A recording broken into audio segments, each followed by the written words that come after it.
From the volleyball courts of Wolmer School in Kingston to the NCAA Final Four, professional volleyball in the United States, and now the USA Volleyball National Development Pathway, Aiko Jones continues to break new ground for Jamaican and Caribbean volleyball. The 26-year-old Jamaican, proud to say that, has been invited to serve as an assistant coach for the under-17 age group at the USA's Volleyball's 2026 Girls National Indoor Team Development Program in Hamilton, Ohio. And it's another significant milestone in a career that has already seen Jones become the first Jamaican-born player signed to the Pro Volleyball Federation when she joined the Atlanta Vibe. I think that was in 2024, following an outstanding collegiate career at the University of Louisville. She joins me now to talk a little bit about that pathway program and, of course, what it might mean for somebody who might want to follow in her footsteps. Aiko, thanks for joining us, and congratulations on the appointment of an assistant coach. That's a big deal from a Jamaican who used to play volleyball. It's it's a big deal. So congratulations on that. Huh? Thank you, and thanks for having me. It's great. Yep. So let me start with the invitation. Given that you're now invited to be a part of this program, this development program, what does it mean for you, especially given the fact that your volleyball roots began in Jamaica? I mean, it's a significant shift from one country to the next in terms of the development processes. Talk to me a little bit about what that means to you. It's definitely a significant shift, and one that luckily I've been introduced to over the years of playing in the US. And so to be specific, the US hosts these training series. There's winter training series, there's spring training series, and there's summer training series.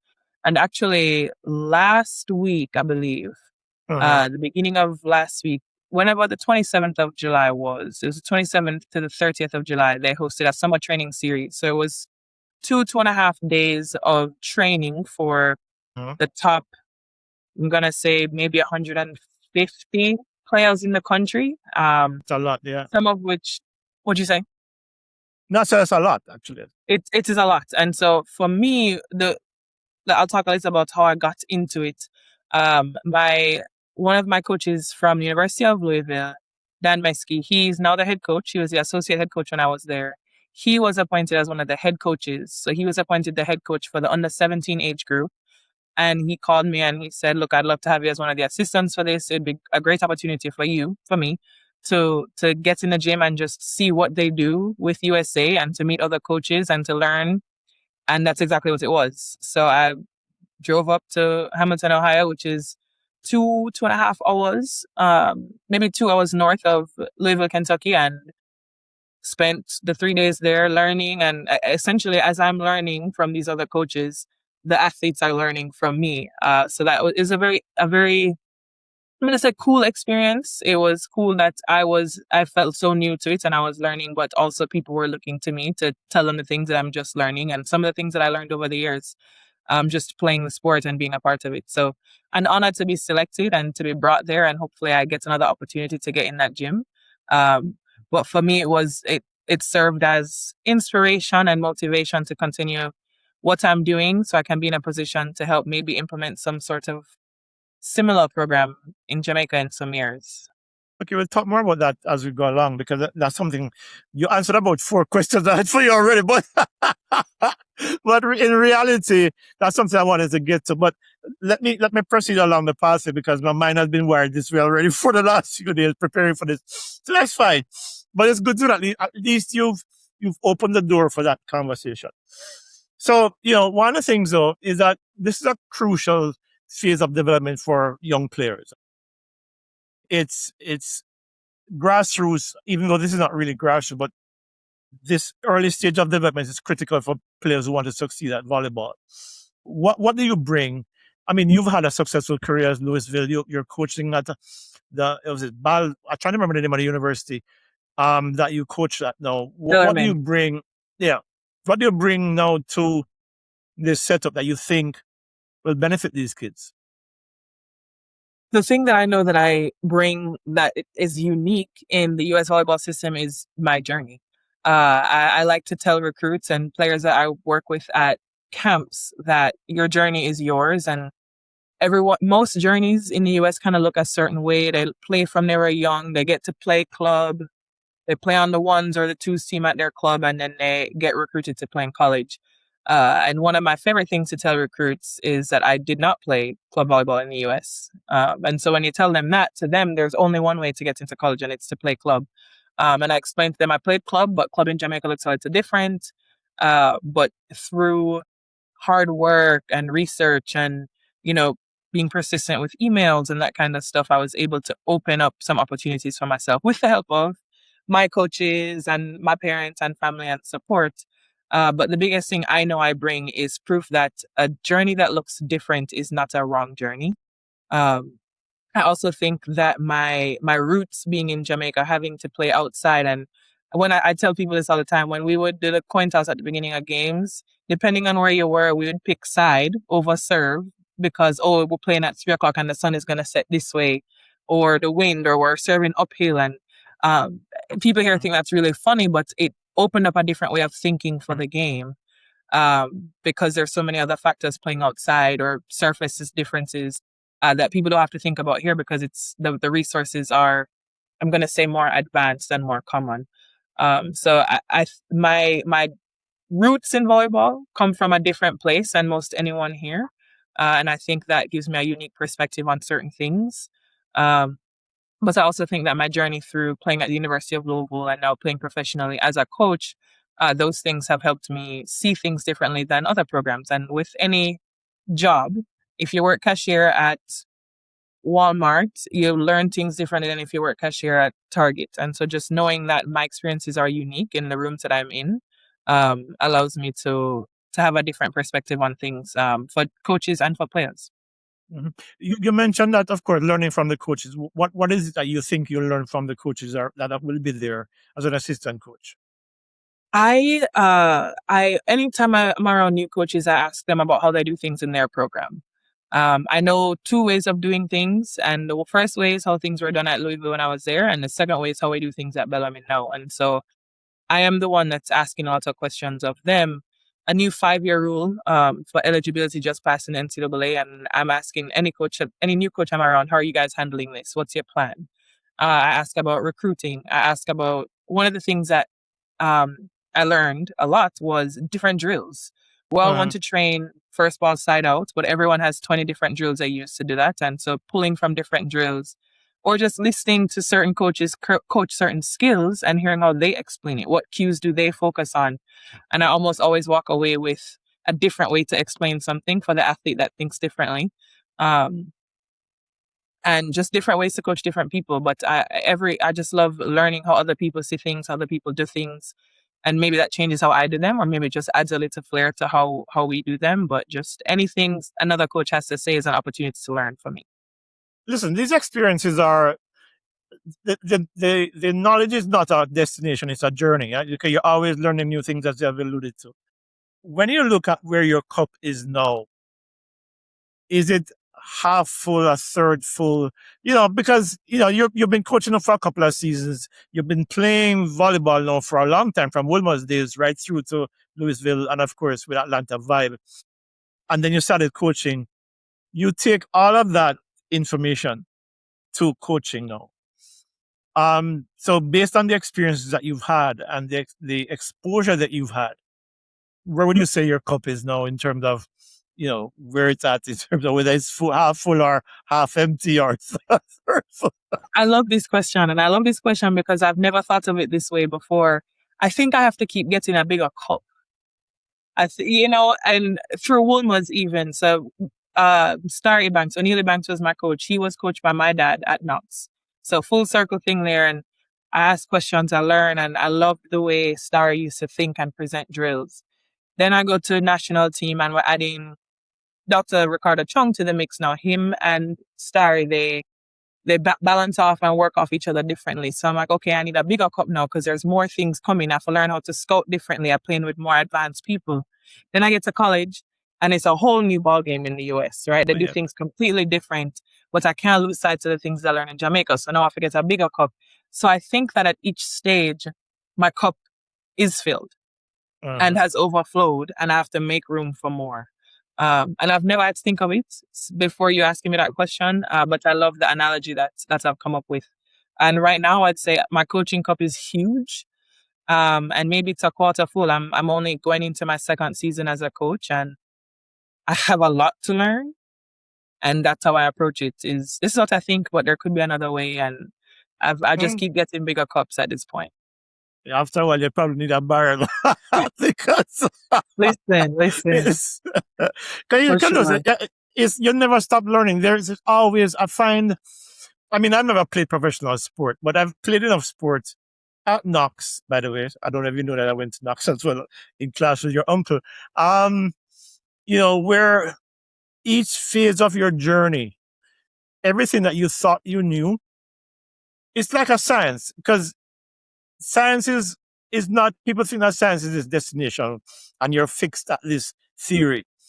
But as you get more knowledge, the theory changes. Mm-hmm. So it's always going to be interesting to embrace that knowledge and not let it, first of all, not mix the knowledge up so as it confuses you, but certainly have a clear path as to what that next step is in terms of that journey. Yeah. So let me just ask you this right here. I was going to ask you later on, but you've mentioned it a couple of times now. I need to bring this up. You were a track and field athlete at Wolmer. I know you played volleyball at Wolmer as well. Some point, yes. Yeah, but you competed at champs. And as I said before, I was in class with your uncle. He's a discus thrower and shot put thrower. Yes. I know your other uncle ran, but he was more of an academic, and he did his thing. And of course, your dad, who ran track, is a kind of a cult figure in track and field in the region, not just Jamaica. Played volleyball very well. I used to watch him play with fear in my heart because he used to do extraordinary things. Did you ever think that volleyball was going to ever take you this far? Given this is in the context of where most Jamaican athletes see track and field as the pathway forward. Volleyball for you, did you see this pathway in volleyball, or, what was it? It was a dream. And I knew the track and field would come up at some point. Because when I was about to graduate and leave Wolmer's, a lot of people, probably in your circle, were trying to get my parents, she needs to do track, she needs to throw. And the selling point at that time was I would make more money as a professional track and field athlete than I would as a volleyball track and field athlete. And that might still be true, but at the time, there weren't professional volleyball opportunities in the United States. What many people don't know is that when I entered high school, I wanted to be in the WNBA. I thought I could play basketball. I wanted to kind of be a little physical. I wanted to play basketball. But of course, with volleyball, netball, track, Wolmer's dance troupe, all the other things, there was never any time to play basketball. And Wolmer's, I don't believe, has a basketball team now, but didn't have a basketball team when I was there. And so it just it wasn't easily accessible. And we had at one point played around with doing lessons on the weekend, but between club volleyball with UA and track meets, it just wasn't possible. And I wasn't going to give up what we were already doing to play basketball. So WNBA was the goal. Quickly realized I wasn't going to play basketball. And then through doing track, I hated training all year for one day at champs. And if it never got well, there was a year I think I fouled out. Didn't make it to the final in discus, something like that. And I remember how I felt. I remember when I never make it to the high jump final, the one year I did high jump. And I much preferred the team aspect of volleyball. I much preferred that every game felt different and every track meet felt. I'm not sure how to explain it. But I quickly learned that individual sports weren't going to fulfill me. And I did them because I was good at them, and it was fun to learn and do different things. But it was always volleyball for me. And whereas I didn't know I'd play professional in the US, I wanted to see how far it could take me. And the distant goal was to play pro in Europe. That was the thing at the time. But I'm very one step at a time minded. And so I wanted to see if I could play D1. And then when we got into D1, I said, all right, how far can we go? And at Louisville, we made it to back-to-back Final Fours, national championship game. We had a very successful run, and they still are having a successful run. And I said, all right, I want to play pro. And by the time I graduated, I finished my degree, my master's degree in May 2024. And the first pro season in the US started in January 2024. And so the timeline worked out. I wanted to be closer to home where people could watch me. And here I am making just as much as maybe I would have made in track. I don't know what track athletes kind of make, but the leagues are growing and they pay well. And I'm just happy to be doing what I love and for it to be my job. Fair enough. But the track and field help. You mentioned, of course, the high jump. When I watch you play, because it's almost like kismet. I was scrolling on YouTube one day a few years ago and watching Louisville play, and then I hear this familiar name from the commentators. I'm like, okay, that's where she is. And I see you leaping above the net in like ways in which crazy heights. Did your track career help you in terms of those physical capabilities? Talk to me a little bit about that. Absolutely. I will admit I had a little bit of raw athleticism. It probably is in the genes.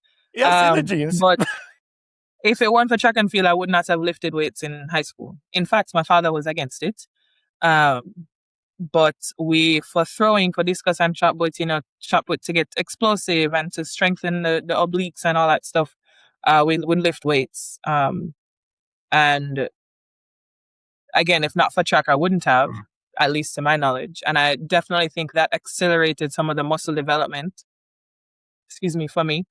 And we trained a lot of explosivity. As throwers, I learned very quickly throwers have to sprint. I am not a fan of running, but we did a lot of sprints, box jumps, kind of squats, all that stuff to be able to generate power from the legs. And I 100% believe that it accelerated my athleticism and my strength to help me be at the point I was in college. I will also add that when I got to the University of Louisville, I took a redshirt year, so I did not play at all in 2018, which further, I was able to go really hard in the weight room, get a lot of extra reps, and build on the foundation that track and field started for me. But 100%, track and field definitely prepared me. Okay, I have some other questions re your career, but I wanted to go down this rabbit hole a little bit more.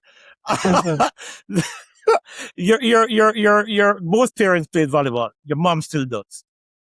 Your dad was a big track icon that I mentioned before. Your uncle is and your aunt actually, Fiona, dabbled in track as well. Mm-hmm. Was it a difficult choice to? I mean, you said that volleyball was your passion, but when you're still doing both early in your life, what was there a thing where you thought you had to choose between track and volleyball? And what was the influence like? Because the reason why I asked this is because your mom is in media, your master's is in communication. Mm-hmm. Was she the greater influence on that, or what was it like? Great question. And to be honest, I am very grateful for the way my parents handled myself and my siblings handled us in sports. There was never any pressure to do one or the other. I started volleyball before I started track and field, and there was never any pressure to play volleyball. If anything, the pressure was, you do not have to do this if you don't want to. But you have to understand, every Friday night, their friends would come over on the lawn and they'd play volleyball for hours and hours. And our responsibility, myself and my older brother, was to fill up the chips and the dip and make sure the drinks were on ice and all that kind of stuff. So we were just always involved. And then they hosted business house volleyball tournaments. We were the scorers. We were the line judges. We were the people who set up the ropes and the tables and the nets. And so I grew up around it, and for whatever reason, fell in love with it. But they always cautioned, you don't have to do this. You don't have to do this. The reason I started track and field is because I was leaving dancing, and the dance studio at Wolmer it overlooks the field. And I knew someone who was on a track team, and I went over to give them a hug, arms outstretched, palms wide. And the throws coach, who knew who my uncle was afterwards, but he saw me and he said, "Come here," and measured my palm, and he said, "You need to come to train." And then Mr. Carr told him who my uncle was. So now somehow my uncle is involved, and he's like, "Yeah, man, I've been telling you need to throw." And but there was never any real pressure. The pressure, if anything, came from the track and field community to pick track. But there was never any real pressure. My parents were very open. and supportive of whatever. They came to track meets just as much as they came to games. And ultimately, the decision was mine, and they made sure not to sway me in either direction. Okay, so it was very organic then. It wasn't like there was any specific influence. Okay, fine. Yes. Out of the rabbit hole now. Back to volleyball. I'm talking a little bit about you're coaching at Ballerman. Of course, you're playing for Atlanta Vibe. When you go on the court now, given that you also coach, does it bring a different perspective to how you play the game? Absolutely. One thing is, I have to remember when I report to training as a player, in a couple months, to turn off the coach's brain that is wanting to, you have that instinct to say something, but okay, this is not where I'm in charge. But one thing that I've realized that makes me want to coach and play simultaneously for as long as possible is coaching helps me see the game differently because I'm spending so much time on the sideline, and playing helps me see the game differently as a coach because I'm still having to be in the mindset of being out there and making decisions and adjustments. And so I don't want to lose track of the question, but I think that I became a player who coached first. So I left, actually, that's not true. I played pro and then I became a coach. Also, player to coach. Anyway, the first transition from player to coach, realizing that I had to make certain decisions, was a big jump. But I learned that coaching really is a gamble. Because do you take the timeout now or do you wait 2 points? Do you make this substitution now or do you see if this person can get out of the hole? And it's basically a decision of whether or not to make the bet. And what it made me think when I went back to playing was a lot of times as I play, I disagree with what the coach decides. Why would she take that person out right now? We need that timeout. Why are we calling that timeout?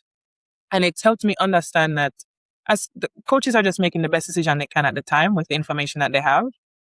And coaching is really hard. Oh, yeah. As a player, it seems very easy. Like, hello, we're down by 8 points. Can you take a timeout? Oh, we lost the set because coach never put in so and so.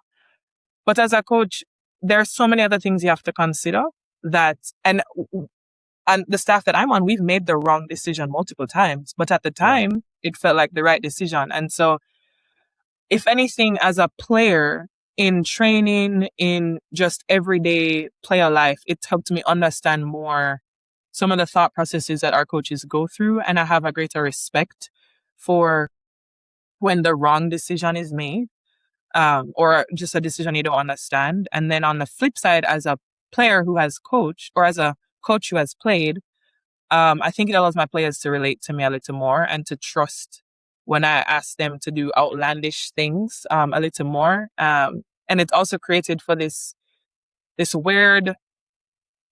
parallel experiences where my players are working on adding shots to their toolbox, but I'm working on adding shots to my toolbox. And so I can coach them on how to add this shot because I know how the shot's supposed to be done, even though I can't do it yet. Or maybe I'm coaching on something that I just figured out how to do. But in lots of cases, what we're working on in training are things that I'm working on just differently or at a different level. And so I think it allows them to relate to me. But there's so many other things. Or I explain something to them that they don't understand and I have to reframe it, which then reframes it for me and makes it easier for me to understand. It allows this weird, I feel like I have to think in two minds at once. But it's a really interesting. It sounds like you have conflict sometimes with. Oh, yes. With that dynamic. Oh, yes. It's very interesting, but I love it. Do you find like you have to quiet one voice, the coach's voice, when you're on the court, as opposed to the player says, shut up, listen to the coach? Yes, I do. And once I get halfway through my playing season, it's easier and I'm in the right mindset. But sometimes, the coach says something and somebody don't do it. And my first instinct is like, hey, remember this? But as a player, you have to approach it differently. And it's always two other voices going at the same time. You're correct. Was there a challenge in terms of the transition from college ball to the pro level? And what was that like for you? How did you handle that? The biggest difference with the two is college ball and the NCAA, and I would argue to say in the US in general, is very, very team oriented. You go to training, you go to live, you're in groups, everyone's cheering for each other. you kind of grind together, you go to class, but then, we might all eat at the training table together, that kind of stuff. And we're around each other so much. In the pros, you train almost more than you train in college. But when you leave, everybody just goes about their business. And that aspect of it was very different. And I don't dislike it. I think at this point in life, we're all more sure in ourselves than maybe we are in college. We're all coming from vastly different schools and different backgrounds. And all of those differences, I feel, are heightened in the pros. And so it's much more individual. And then in the off season, for me in college, we were ported back to campus in May, and the summer was optional, but we were largely lifting as a team throughout the summer, open gyms as a team. Off season in the pros, everybody goes home. And my first workout where I had to do cardio by myself was very hard because my teammates weren't screaming, fifth set versus Pittsburgh, like all those things that just kind of get you going. I was by myself in a gym where nobody cared what I was doing. But the hardest part is you're grown, and everyone has their own lives. That once you leave the gym at training, it's about everyone else's lives, and so you learn how to be more independent. You learn how to motivate yourself, and no one's gonna run after you and tell you need to wash your knee pads, or no one's gonna run after you and to make sure you do your rehab or your prehab or you're getting treatment. It's kind of just, if you come to get your extra, you come to get your extra, but that's on you, and that's just how it is. When do you sleep? Because it sounds as if you have you have coaching responsibilities, you have player responsibilities, and you have your life to live generally. Mm-hmm. With all of these different pieces coming together, how do you fit all of that together within a daily system that allows you time for yourself and your family to be able to exist? Because pro sports, people see pro athletes as almost like machines. They don't see them outside of the space of competition. So they have no idea about what the reality is in terms of how you live your life. So, like, for example, what time do you wake up in the morning? What does that day look like for you? It depends on the time of year. So right now, we are in August, so preseason camp for volleyball. We're about halfway through now. And so I'm actually in the office right now, as you might be able to see. Yeah. And I've been here since, normally I'm here from about 8:39, but I had a dentist appointment this morning. So I've been here since about 10 o'clock. I would have probably left around 5. Today was an off day for the team, so maybe 4:30. And one thing about me is I try not to bring work home. So when I leave here, I leave my work computer here and I go home, and unless I absolutely have to, I do not do any work at home. So I'll probably hopefully be in bed by 10:30, 11. Maybe that's my goal, is 10 to 6 sleep schedule. It gets blurred to 11 to 7, maybe 11 to 6, but that's my goal. And I actually did that last night, so we're on the right track. But I don't bring work home. So here, when I'm in the summer and the fall, is coaching season. So I'm in the office maybe 8:30, 9 to 5 daily. On a game day, we don't leave till about 10 o'clock. It depends. When I go at the end of our season after Thanksgiving and I go to Atlanta, it's volleyball. We practice in the morning. So it's volleyball from, call it 9 or 10 to 3, including a workout and recovery and all that stuff. And then I go home and do coaching emails, or I watch film on playing and on coaching. Or some days we go to a restaurant and we eat, or sometimes I don't do anything. I have a lot more free time when I'm playing, because we're not in season. But I don't bring work home. I do my best not to, so that I can have a work-life balance. So. Okay. Yeah, so are you one of these people who fall asleep quickly, or, like for me, for example, I go to bed and I have to shut down different compartments in my mind to be able to wind down? Depends on the day, but if I'm tired, I could be, my life could be on the line to read a book and I'm falling asleep. Okay, good. So you can't get enough sleep then. Let me ask you this. You're in the major leagues. You were named the 2026 most inspirational player. You had 314 kills, 362 points. I'm reading them directly from my chart here. What does that award mean to you? Because, it recognizes you beyond the play, what beyond the production on the court?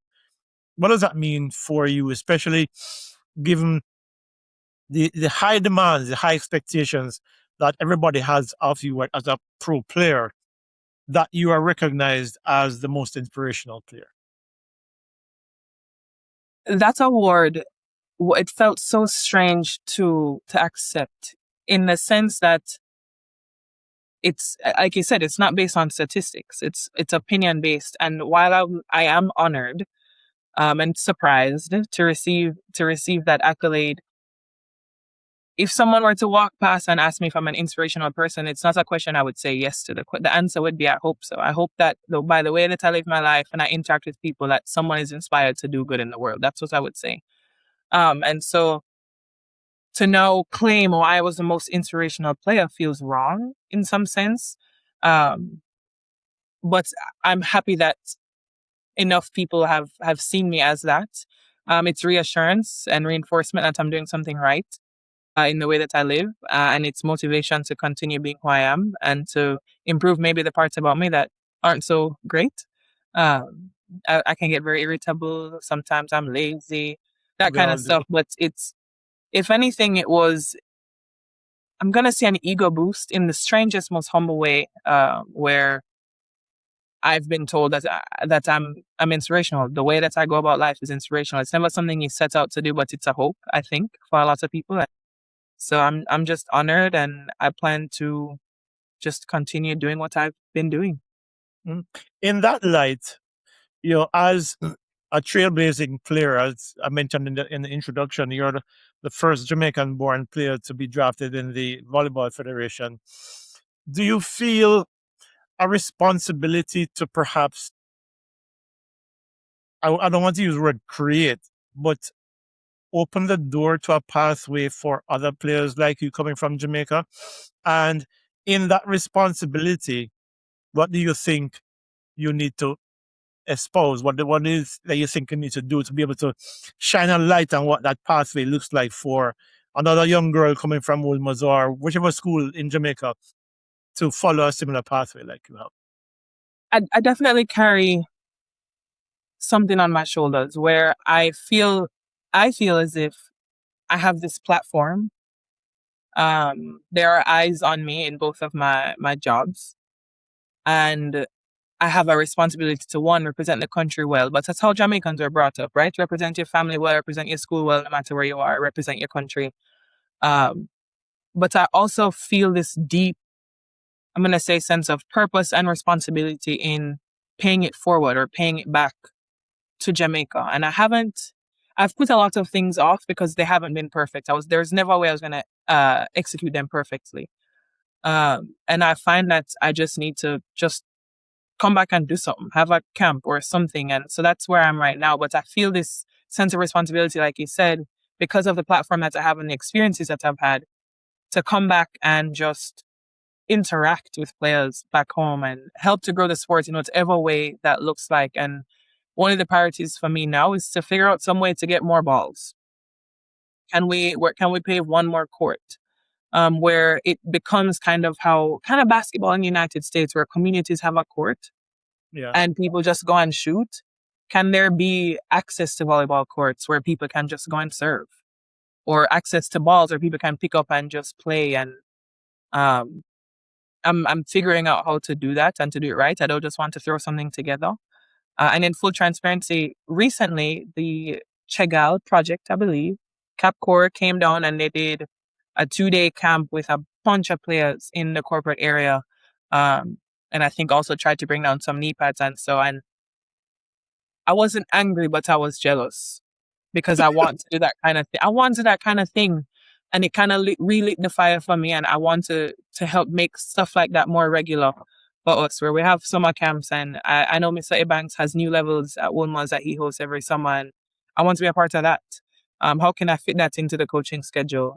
But I definitely carry this sense of responsibility. And part of it because I owe it to the country that built me. I have this just, Jamaica is my place, and I want to be able to help and to grow and to learn in the process. If there's a bunch of teenage girls, not just in Jamaica, but across the Caribbean, because volleyball is played across the Caribbean, Trinidad, Barbados, of course, Jamaica as well. If they're listening or watching this, what advice would you give them as individuals that will help them to get on that path? There's so much I could say. The first thing I could say before we even think about wanting to play in college and what that could look like or how to get there is to, I'm going to say, seek out opportunities to learn. And that could be watching VNL games, Volleyball Nations League, or watching Cassova games or Caribbean Championship games, and just seeing what the next level looks like. Seeking out opportunities to learn from coaches, ask questions. Can you get in an extra 30 minutes before training and get some extra reps? Or coach explain a drill and you don't understand?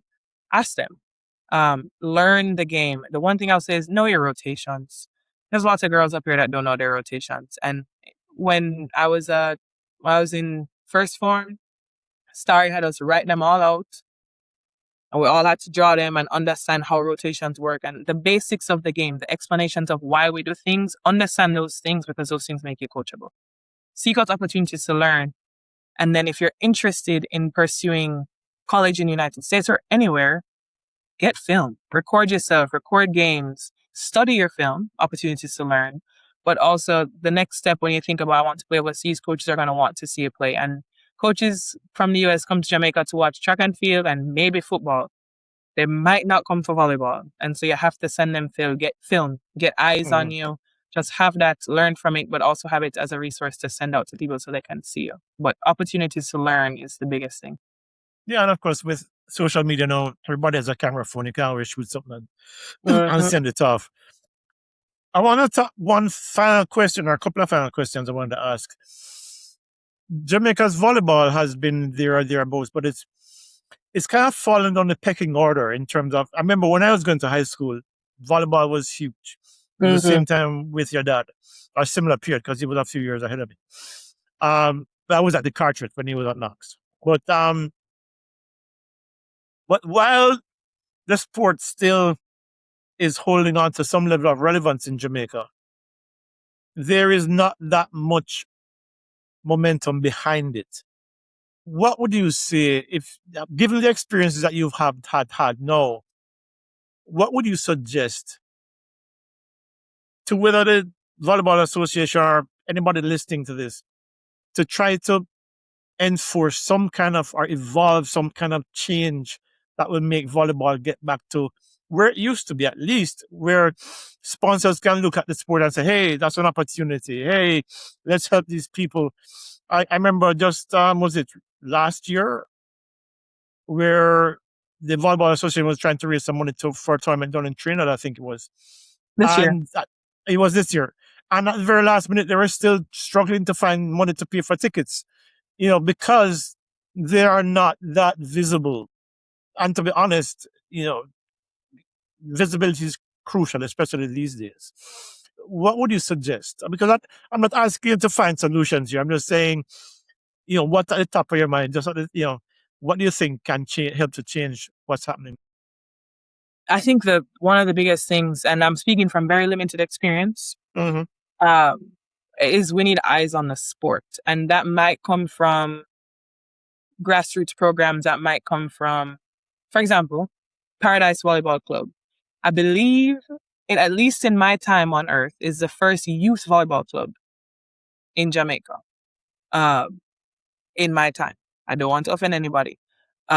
More youth clubs where we're growing the sport outside of high school, where it's, okay, the best players from these high schools are coming together to compete against our older clubs or against each other, gets more eyes on the sport. Right now, the volleyball community, to me, in Jamaica it's the volleyball community. You know volleyball or you don't know volleyball. And kind of everybody know everybody. But it's the same thing with when I was in college, we were trying to get volleyball on TV.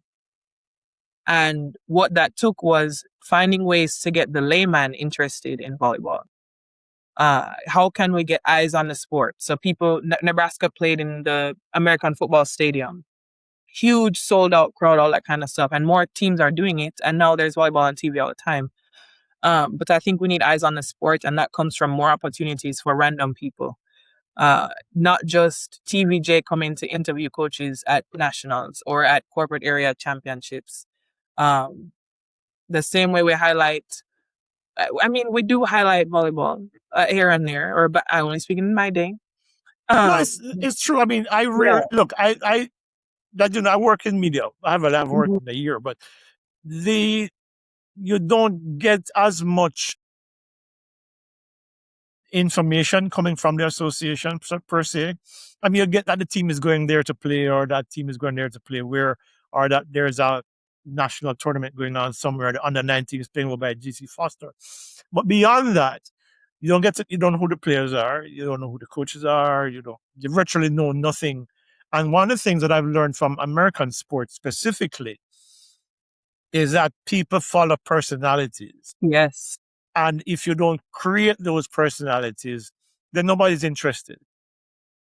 It's a challenge that I find that impacts a lot of so-called minor sports in Jamaica.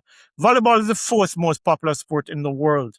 A lot of people don't know that, right? But in Jamaica, you would not know that. I mean, we know track and field is actually way below volleyball in terms of global appeal.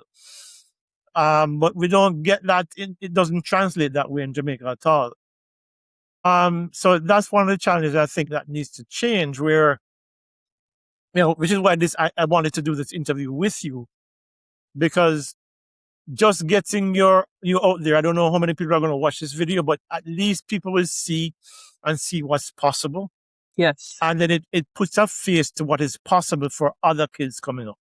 And so I'm editorializing here a lot. But the thing is, I think there's so many sports that can create opportunities for Jamaicans.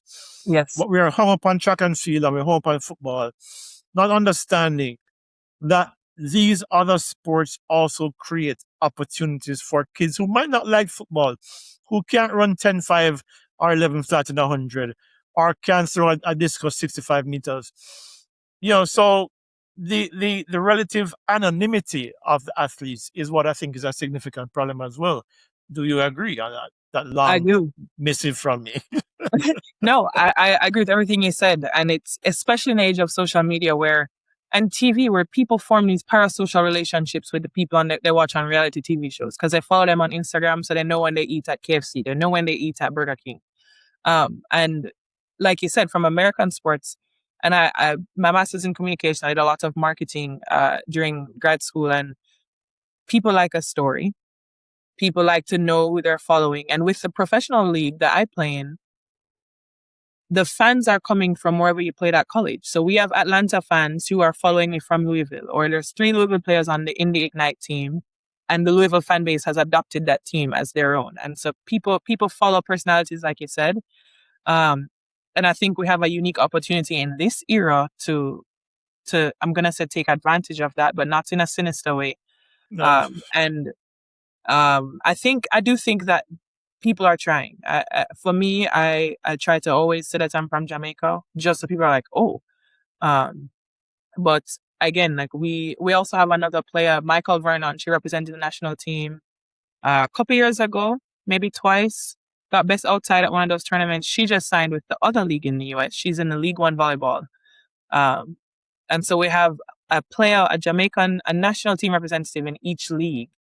And I think it would be great for us to kind of, I don't want to say people need to talk about us more, because I don't like, my parents, very humble.